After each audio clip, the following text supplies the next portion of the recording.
แต่บางคนមកបង្ហាញតិចមើលបាទការកាត់បណ្ដោះដើមការកត់ដាស់បាទឥឡូវនេះឃើញចេញលទ្ធផលហើយបាទ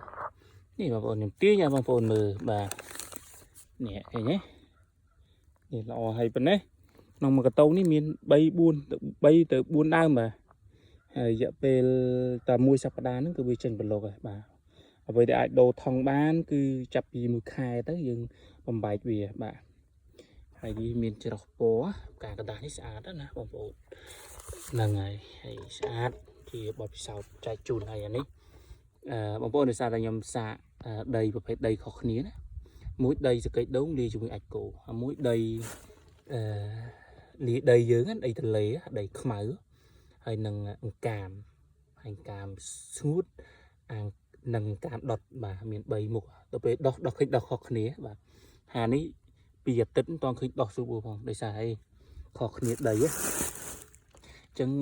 វាមិនប្រកាសថាដីទាំងអស់វាត្រូវល្អគ្រប់បែបដើមឈើទេបាទប៉ុន្តែចំពោះជីអាចគោនិងសកេតដូងបែបនេះគឺយើងប្រើទៅលើដើមឈើដែរវាដោះហើយចាប់ដាំដីណាបាទវាលូតលាស់លឿនប៉ុន្តែបើយកមកមិនដោះដូចមិនងាយតតែប្រើកាមហើយកាមស្ងួតកាមផែងកាមខ្ជុងឬក៏លាយជាមួយដីបាទឃើញដោះលឿនណានេះអានេះយើងអាចបបែកបានហើយបាទហើយនេះយើងបបែកសាកមើលនេះបងប្អូនឃើញទេបាទនេះឃើញទេបាទនឹងមានអីគេខ្លះទេនេះបងប្អូននេះច្រើនណាស់ជាទៅដាំអានេះវាទៀលគេហៅទេវតា8ទិសបាទប្រភេទនេះវាមានច្រើនពណ៌តែមើលប្រភេទមួយទៀតទាំងអស់គ្នាបាទឃើញចេះថាអីសវលុយតែពុតនឹងមានលុយណាទេបងប្អូននេះផ្កានេះពេញនិយមបងប្អូនខ្ញុំធ្លាប់ដាំផ្កានេះអ្នកជឿមកជឿតែសម្រាប់ខ្ញុំវិញខ្ញុំធ្លាប់ជឿបាទអានោះពេលដែលខ្ញុំធ្វើមេតិកាវីដេអូដំបូង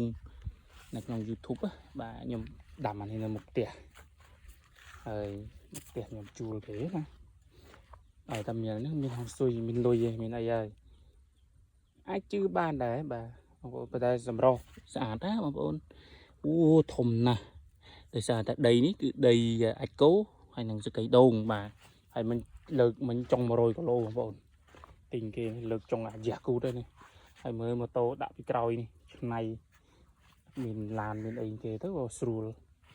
អូស្អីដាំចេះតែដាំគ្រប់តបាច់ក៏មានដែរបាទ